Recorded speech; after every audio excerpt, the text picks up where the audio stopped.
ஓகேம்மா, next continue பாருங்கள். India is the largest democratic country in the world. So நம்மளோட வேர்ல்ட்லேயே பார்த்தீங்கன்னா இந்தியா தான் வந்துட்டு ரொம்பவும் லார்ஜஸ்ட்டு டெமோக்ராட்டிக் கண்ட்ரி, மிகப்பெரிய ஜனநாயக நாடு எதுன்னாக்கா நம்மளோட இந்தியா தான். Democracy in India works on 5 basic principles. These are sovereign, socialist, secular, democratic and republic. So நம்மளோட இந்தியாவில் பார்த்தீங்க அப்படின்னாக்கா 5 இம்பார்ட்டண்ட் கொள்கைகள், அதாவது பார்த்தீங்கன்னா 5 முக்கிய பிரின்சிபல்ஸ் தான் வந்து பார்த்தீங்கன்னாக்கா மெயினாக இருக்குது.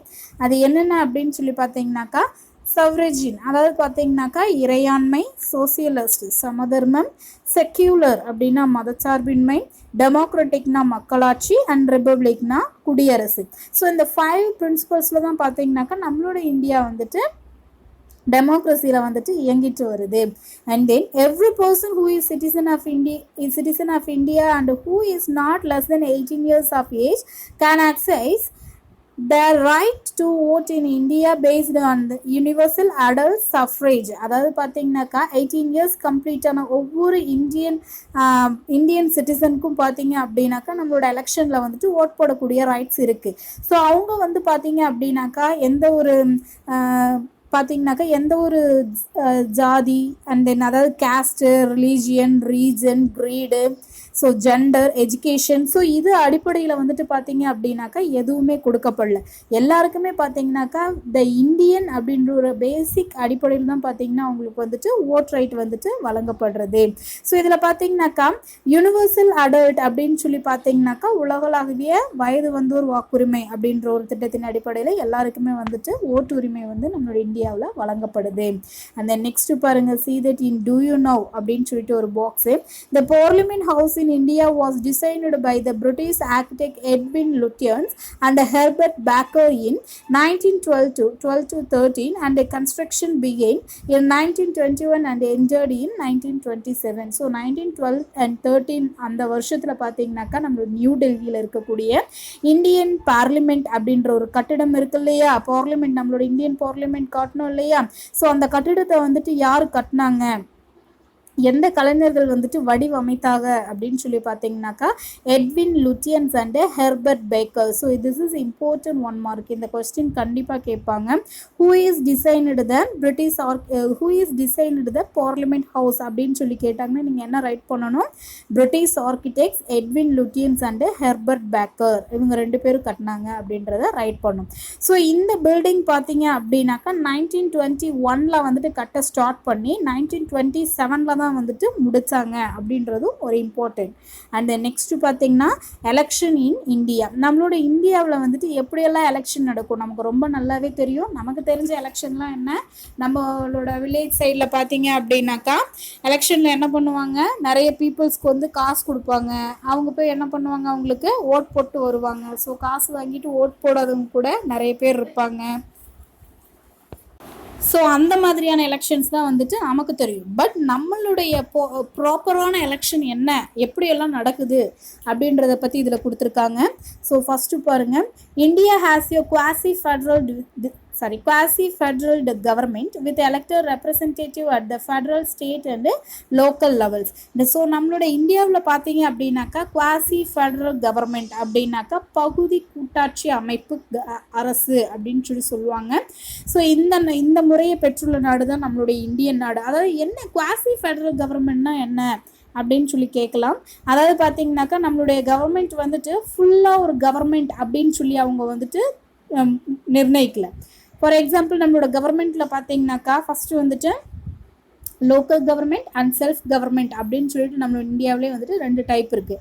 லோக்கல் கவர்மெண்ட்னா நம்ம எதை சொல்லுவோம், கரெக்ட், நம்மளுடைய ஸ்டேட் கவர்மெண்ட்டை வந்துட்டு நம்ம லோக்கல் கவர்மெண்ட்டுன்னு சொல்லுவோம். ஸோ ஸ்டேட் கவர்மெண்ட் அப்படின்னு சொல்லி சொன்னோம்னா என்ன சொல்லுவோம், நம்ம தமிழ்நாடு ஒரு ஸ்டேட்டு, ஸோ அது ஸ்டேட் கவர்மெண்ட்டு. நம்மளோட கேரளா ஒரு ஸ்டேட்டு, அது ஒரு state government. And Andhra Pradesh ஒரு ஸ்டேட்டு, அது ஒரு ஸ்டேட் கவர்மெண்ட். ஸோ அப்படி நம்மளோட இந்தியாவில் இருக்கக்கூடிய எல்லா ஸ்டேட்லேயும் இருக்கக்கூடிய ஒவ்வொரு பகுதியும் நம்ம என்னன்னு சொல்லுவோம், ஸ்டேட் கவர்மெண்ட் அப்படின்னு சொல்லி சொல்லுவோம். ஸோ இந்த எல்லா ஸ்டேட் கவர்மெண்ட்டையும் ஒன்றா சேர்த்து வச்சு ஆட்சி செய்யக்கூடிய கவர்மெண்ட்டை தான் நம்ம என்னன்னு சொல்லுவோம், சென்ட்ரல் கவர்மெண்ட் அப்படின்னு சொல்லுவோம். சென்ட்ரல் கவர்மெண்ட்னா என்னன்னு சொல்கிறது, மத்திய அரசு. நம்மளுடைய இந்திய அரசு நம்ம என்னன்னு சொல்லுவோம், சென்ட்ரல் கவர்மெண்ட் அப்படின்னு சொல்லுவோம். ஸ்டேட் கவர்மெண்ட்னா நம்மளோட தமிழ்நாட்டை மட்டும் ஒரு பகுதியை மட்டும் நம்ம சொல்கிறது ஸ்டேட்டுன்னு சொல்கிறது. ஸோ அதனால் நம்மளோட இந்தியாவில் நடக்கக்கூடிய ஒரு கவர்மெண்ட் ஆட்சி என்ன அப்படின்னு சொல்லி பார்த்தீங்கன்னா குவாசி ஃபெட்ரல், அதாவது பார்த்தீங்கன்னா பகுதி கூட்டாட்சி அமைப்பு அரசு அப்படின்னு சொல்லுவாங்க. அண்ட் நெக்ஸ்ட் பாருங்க, the general election are conducted by the election commission of India. So நம்மளுடைய இந்தியாவில் வந்துட்டு நம்மளுடைய இந்தியாவில் வந்து எலெக்ஷனை கண்டக்ட் பண்ணக்கூடியவங்க யாருன்னு சொல்கிறாங்க, இந்திய தேர்தல் ஆணையம். அதாவது என்னது, எலெக்ஷன் கமிஷன் ஆஃப் இந்தியா அப்படின்ற ஒரு கமிஷன் தான் வந்துட்டு நம்மளோட இந்தியாவில் எலெக்ஷனை கண்டக்ட் பண்ணுறாங்க. At the national level the president of India appoints the prime minister who enjoy majority in the Lok Sabha, the lower house of the parliament of India. So அப்போ பார்த்தீங்கன்னாக்கா நம்மளுடைய இந்தியன் கமிஷனில் தேசிய அளவில் பார்த்தீங்கன்னாக்கா இந்த பார்லிமெண்ட் இந்தியாவுக்கு பார்த்தீங்க அப்படின்னாக்கா யார் வந்து நியமிக்கிறாங்க அப்படின்னு சொல்லி பார்த்தீங்கன்னாக்கா, இந்த பார்லிமெண்ட்டுக்கு கீழே இருக்கக்கூடிய லோக்சபாவில் வந்துட்டு நிறைய அளவிலான உறுப்பினர்கள் இருப்பாங்க. ஸோ அவங்களுக்கு ஆதரவு கொடுக்குறவங்க யார் அப்படின்னு சொல்லி பார்த்தீங்கன்னாக்கா பிரைம் மினிஸ்டர். ஸோ அந்த பிரைம் மினிஸ்டரையே வந்துட்டு நியமிக்கக்கூடிய ஒரு அதிகாரம் யாருக்கு இருக்குன்னு சொல்கிறாங்க, நம்மளுடைய பிரசிடென்ட். ஸோ பிரசிடென்ட்னா நம்ம யாரை சொல்கிறோம், குடியரசுத் தலைவரை சொல்கிறோம்.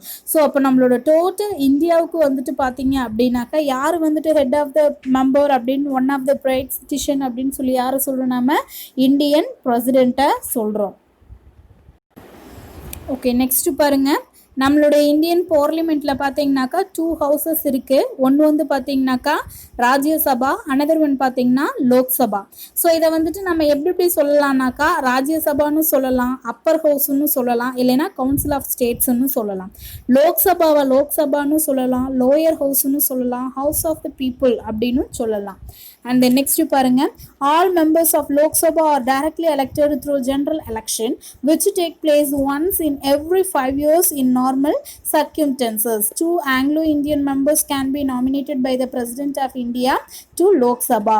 ஸோ இது வந்துட்டு பார்த்தீங்க அப்படின்னாக்கா எல்லாருக்குமே தெரிஞ்ச ஒன்று தான். என்னது, நம்மளுடைய பார்லிமெண்ட்டில் இருக்கக்கூடிய இந்த லோக்சபா இந்த எலெக்ஷனுக்கு பார்த்தீங்க அப்படின்னாக்கா எல்லா ஸ்டேட்ஸ் இருக்கக்கூடிய எல்லாத்தையும் ஒன்றா வச்சு தான் என்ன பண்ணுவாங்க, இந்த எலெக்ஷனை பற்றி பேசுவாங்க. ஸோ நம்மளுடைய ஸ்டேட்ஸ் மட்டும் இல்லாமல் 7 யூனியன் டெரிட்டரிஸ் இருக்கு இல்லையா, அதையும் சேர்த்து தான் என்ன பண்ணுவாங்க, அவங்க வந்து எலெக்ஷனில் சேர்த்துவாங்க. ஸோ அப்படி இருக்கும்போது பார்த்தீங்க அப்படின்னாக்கா ஒவ்வொருவருக்குமே வந்துட்டு அவங்களுக்கு பதவி ஆண்டு காலம் எத்தனை வருஷம்னு சொல்கிறாங்க, 5 years ஒன்ஸ். ஸோ அப்போ எவ்ரி 5 years ஒன்ஸ் என்ன பண்ணுவாங்க, அவங்க வந்து எலெக்ஷன் வந்து கண்டக்ட் பண்ணுவாங்க. ஸோ அதில் கண்டிப்பாக அவங்க என்ன பண்ணுவாங்க, லோக்சபாவில் வந்துட்டு ஒரு எலெக்ஷன் நடக்கும். ஸோ அந்த லோக்சபாவில் பார்த்தீங்கன்னாக்கா கிட்டத்தட்ட வந்துட்டு 2 மெம்பர்ஸ் வந்துட்டு ஆங்கிலோ இந்தியன்ஸாக வந்துட்டு இருப்பாங்க. ஸோ இதில் ஆங்கிலோ இந்தியன்ஸ் அப்படின்னு சொல்கிறவங்க யாரை சொல்கிறாங்க, அவங்க ஆங்கிலோ இந்தியர்களை வந்துட்டு சொல்கிறாங்க. ஸோ இவங்க வந்து பார்த்தீங்கன்னாக்கா மக்களவையில், அதாவது லோக்சபாவில் வந்துட்டு நிர்ணயிக்கக்கூடிய ஒரு உரிமை யாருக்கு இருக்குது, நம்மளுடைய இந்தியன் பிரசிடென்ட்டுக்கு இருக்குது.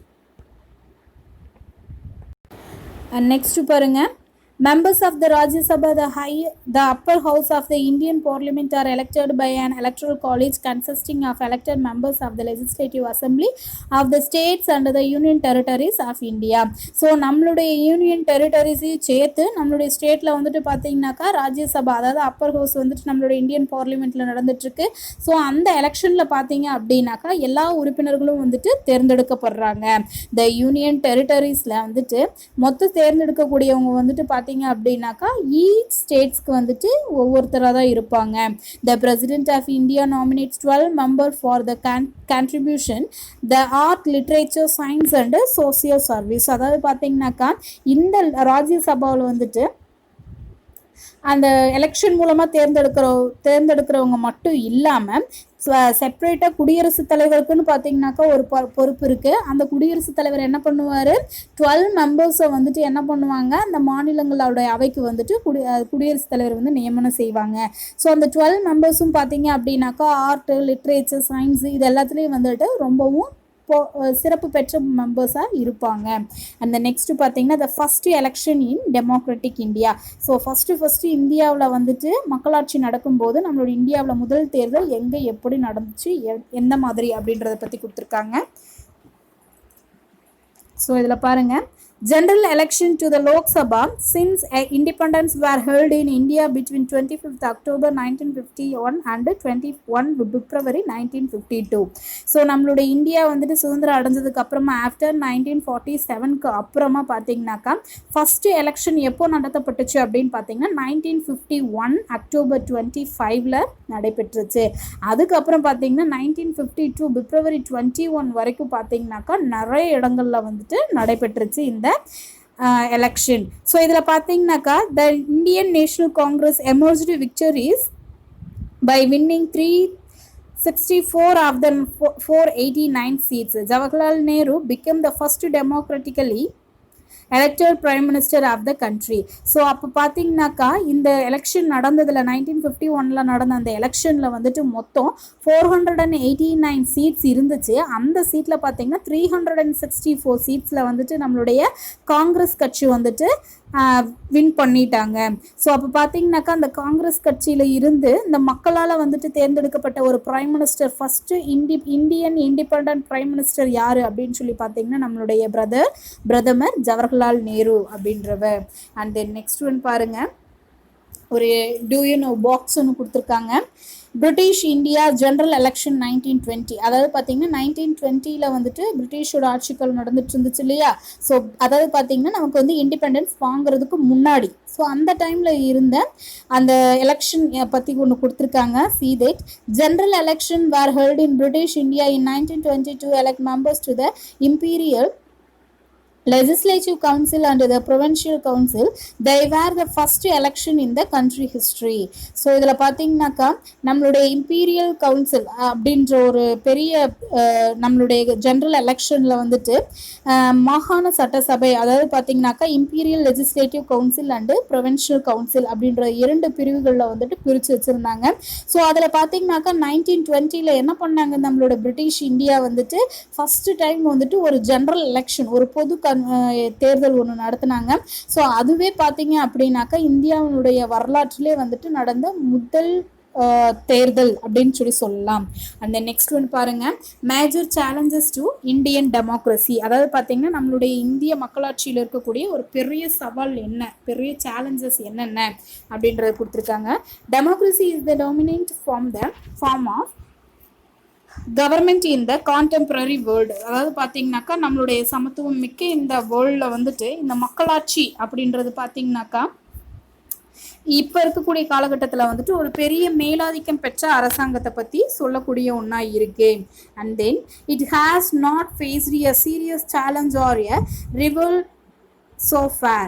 In the last 100 years there has been an expansion of democracy all over the world. The various aspects of democracy and its challenges are. So இதில் பார்த்தீங்கன்னாக்கா நம்மளுடைய டெமோக்ரஸி அப்படின்றது இது வரைக்கும் எந்த ஒரு பெரிய சேலஞ்சஸையோ இல்லை ஒரு பெரிய காம்படிஷனையோ வந்துட்டு இது வரைக்கும் பார்த்தது கிடையாது. பட் இப்போ இப்போ பார்த்தீங்கன்னாக்கா முடிஞ்சு போன இந்த 100 இயர்ஸில் பார்த்தீங்கன்னாக்கா நம்ம வேர்ல்டு ஃபுல்லாக வந்துட்டு இந்த டெமோக்ரஸி அப்படின்றது பெரிய அளவில் வந்துட்டு டெவலப் ஆகிட்டு வருது. ஸோ அதனால் பார்த்தீங்க அப்படின்னாக்கா நம்ம இந்தியாவில் வந்துட்டு இந்த டெமோக்ரஸிக்கு என்னென்ன சேலஞ்சஸ் இருக்குது அப்படின்னு சொல்லி பார்த்தீங்கன்னா ஃபர்ஸ்ட் ஒன் வந்துட்டு இல்லிட்ரஸி, அதாவது பார்த்தீங்கன்னா படிப்பறிவு இல்லாதது. செகண்ட் ஒன் பார்த்தீங்கன்னாக்கா வறுமை, பாவர்ட்டி. தேர்ட் ஒன் பார்த்தீங்கன்னா ஜெண்டர் டிஸ்கிரிமினேஷன், அதாவது பார்த்தீங்கன்னா பாலின வேறுபாடு, ஆண் பெண் வித்தியாசம். ஃபோர்த் ஒன் பார்த்தீங்கன்னாக்கா ரீஜனலிசம், அதாவது பிராந்தியவாதம். நான் இந்த ஊருக்காரன், நீ அந்த ஊருக்காரன், நீ மராத்தையா, நீ வந்து தெலுங்கு பேசுகிறவன், நான் தமிழ் பேசுகிறவன்ற ஒரு வகையான ரீஜனலிசம் இருந்துச்சு. நெக்ஸ்ட் பார்த்தீங்கன்னா casteism, communalism and religious fundamentalism, அதாவது நம்மளுடைய ஜாதி, நம்மளுடைய கம்யூனிஸ்ட் என்னென்ன கம்யூனிஸ்ட் என்னென்ன நீங்களாம் ரிலீஜியஸ் என்னென்ன மதத்தை சேர்ந்தவங்க அப்படின்ற ஒரு ப்ராப்ளம். அண்ட் நெக்ஸ்ட் பார்த்தீங்கன்னா கரப்ஷன், ஊழல். And then criminalisation of politicals, அதாவது பார்த்தீங்கன்னா அரசியலில் வந்துட்டு குற்றங்கள் செய்யக்கூடியது. அண்ட் தென் நெக்ஸ்ட் பார்த்தீங்கன்னா பொலிட்டிக்கல் வயலன்ஸ், அதாவது பார்த்தீங்கன்னா அரசியல் வன்முறை. இது எல்லாமே பார்த்தீங்க அப்படின்னாக்கா நம்மளுடைய இந்தியன் கவர்மெண்ட் வந்துட்டு மேற்கொள்ளக்கூடிய ஒரு பெரிய சேலஞ்சஸாக இருக்குது அப்படின்னு சொல்கிறாங்க. அண்ட் தென் ஃபைனலாக பாருங்கள், conditions for the success of democracy in India. So நம்மளுடைய மக்களாட்சி முறை வந்துட்டு வெற்றிகரமாக செயல்படணும் அப்படின்னாக்கா அதுக்கு ஒரு சில நிபந்தனைகள் இருக்குது. என்னென்ன நிபந்தனைகள் இருக்குது அப்படின்னு பார்த்தீங்கன்னா first one, empowerment of the poor and illiterates to enjoy the goodness of democracy. So நம்மளுடைய மக்களாட்சியில் வந்துட்டு இந்த பீப்புள்ஸில் வந்துட்டு புவர் அண்ட் அதாவது ரொம்ப ஏழையானவங்க, ரொம்ப இல்லிட்ரேட் பீப்புள் அப்படின்னு சொல்லிட்டு அதிகமாக வந்துட்டு இருக்கிறாங்க அப்படின்னாக்கா அவங்கள வந்துட்டு நம்ம இன்னும் தேத்தணும் அப்படின்றது. செகண்ட் ஒன் பார்த்தீங்கன்னாக்கா willingness among the elected people not to misuse their powerful position and public wealth. அதாவது பார்த்தீங்கன்னாக்கா நாம் ஆல்ரெடி செலக்ட் பண்ணி வச்சுருந்த அந்த ரெப்ரசன்டேட்டிவ் வந்துட்டு அவங்களுடைய அதிகாரத்தையும் அவங்களோட பொது சொத்தையும் அதாவது பார்த்தீங்கன்னாக்கா நமக்குன்னு கொடுக்கக்கூடிய இந்த பப்ளிக் வெல்த் எதையும் வந்துட்டு தவறான முறையில் அவங்க பயன்படுத்தாமல் இருந்தாங்க அப்படின்னாக்கா கண்டிப்பாக அதை வந்துட்டு நம்ம என்ன பண்ணலாம், நம்மளோட மக்களாட்சியை வந்துட்டு ரொம்ப ஈஸியாக வந்துட்டு வின் பண்ண வச்சிடலாம். And eradication of social evils and dangers from which democracy suffers. அதாவது பார்த்தீங்கன்னாக்கா நம்மளுடைய டெமோக்ரஸியில் வந்துட்டு அதிகமாக இருக்கக்கூடிய சோசியல் ஈவில்ஸ், அதாவது பார்த்திங்கன்னா சமூக தீமைகள். ஏன்னா நம்ம சமூக தீமைகள்னு எதை சொல்லுவோம், நம்ம ஆல்ரெடி பார்த்துருக்கோம். ரொம்ப பழைய காலத்தில் வந்துட்டு பார்த்திங்க அப்படின்னாக்கா இந்த சதி அப்படின்ற ஒன்று இருக்குது. அதுவும் பார்த்திங்கன்னா ஒரு பெரிய சோசியல் ஈவில். பெண் குழந்தைகளை கொல்றது இதெல்லாமே பார்த்திங்கன்னா சோசியல் ஈவில்னு சொல்கிறது. And then same social dangers, நம்மளுடைய சமூக கொடுமைகளை வந்துட்டு நம்ம முழுவதுமாக ஒழிக்கணும். அண்ட் நெக்ஸ்ட்டு பார்த்திங்கன்னா and impartial and efficient press to form public opinion. அதாவது பார்த்தீங்கன்னாக்கா நம்ம மக்களுடைய கருத்தையும் என்ன பண்ணணும், பப்ளிக் ஒப்பீனியனையும் நம்ம என்ன பண்ணணும், நல்ல திறமை மிக்க நிறைய மீடியாவில் வந்துட்டு நம்ம வந்து ப்ரெசன்ஸ் பண்ணணும். ஸோ அவங்ககிட்ட வந்து எஃபிஷியண்ட்டாக நம்ம கொண்டு போய் சேர்க்கணும். And then presence of strong public opinion. So இந்த பப்ளிக்னுடைய இந்த ஒப்பீனியன் பொதுவான கருத்து பார்த்திங்கன்னா ரொம்ப ஸ்ட்ராங்காக இருக்கணும். சும்மா இப்போ சொல்லிட்டு அப்போ வரையக்கூடியதாக இருக்கக்கூடாது. Feeling of tolerance and communal harmony among the people. So அப்போ பார்த்தீங்கன்னாக்கா மக்களுக்கு நடுவில் வந்துட்டு இந்த சகிப்புத்தன்மை எது நடந்தாலும் ஓகே நான் வந்துட்டு இதுக்காக வந்துட்டு என்னோட இதை வந்து நான் டாலர் பண்ணிக்கிறேன் அப்படின்னு சொல்கிற ஒரு மனப்பக்குவம் வந்துட்டு ஒவ்வொரு மக்களுக்கும் வந்து இருக்கணும். Awareness among the people of the fundamental rights that they are entitled to enjoy. So இந்த மாதிரியான அடிப்படை உரிமைகள் பற்றிய ஒரு பெரிய ஒரு அறிவும் ஒரு விழிப்புணர்வும் வந்துட்டு கண்டிப்பாக நம்மளோட மக்கள்கிட்ட வந்துட்டு இருக்கணும். conscious check and vigilance on the working of the electoral representative. So அப்போ நம்மளுடைய பிரதிநிதிகளுடைய செயல்பாடுகளை வந்துட்டு நம்ம எப்போவுமே என்ன பண்ணணும், கண்காணிச்சுட்டே இருக்கணும். அவங்க தவறான வழியில் போகிறாங்களா, நமக்கு வந்து ஹெல்ப் கரெக்டாக பண்ணுறாங்களா, கவர்மெண்ட்டிருந்து வரக்கூடிய ஸ்கீம்ஸ் எல்லாம் நமக்கு கரெக்டாக வருதான்னு சொல்லி நம்ம என்ன பண்ணணும், அடிக்கடி அவங்கள செக் பண்ணிக்கிட்டே இருக்கணும். Powerful and responsible opposition. So வலுவான ஒரு பொறுப்பு மிக்க எதிர்கட்சி வந்துட்டு கண்டிப்பாக இருக்கணும். ஸோ அப்போ எதிர்கட்சி இருக்காங்க அப்படின்னாக்கா கண்டிப்பாக என்ன பண்ணும், ஆளுங்கட்சி அதை விட பெட்டராக வந்துட்டு மக்களுக்கு நிறைய வந்துட்டு அவங்களுக்கு ஹெல்ப் பண்ணிகிட்டே இருப்பாங்க. And the next one பாருங்க, Indian democracy can be successful and vibrant only when its citizens imbibe and reflect in their behavior the basic democratic value like equality, freedom, social justice, accountability and respect for all. Their mindset, thinking and behavior are expected to be in tune with the essential condition of democracy. They have to appreciate the opportunities for their desired roles like participation, making the system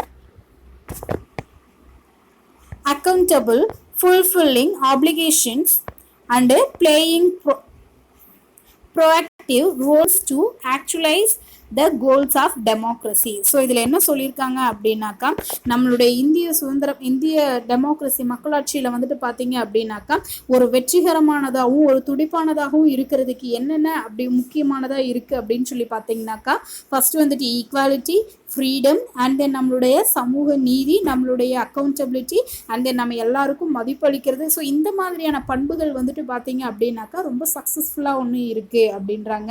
அது மட்டும் இல்லாமல் நம்ம மனிதர்களுடைய எண்ணங்களானது, அதாவது பார்த்திங்கன்னா நம்மளோட mind set, நம்மளோட thinking, நம்ம நடந்துக்கூடிய பிஹேவியர்ஸ், இது எல்லாமே பார்த்திங்க அப்படின்னாக்கா நம்மளுடைய டெமோக்ரஸியில் வந்துட்டு ஒரு பெரிய ஒரு கொள்கையோடு இருக்கணும், செயல்படணும் அப்படின்னு சொல்கிறாங்க.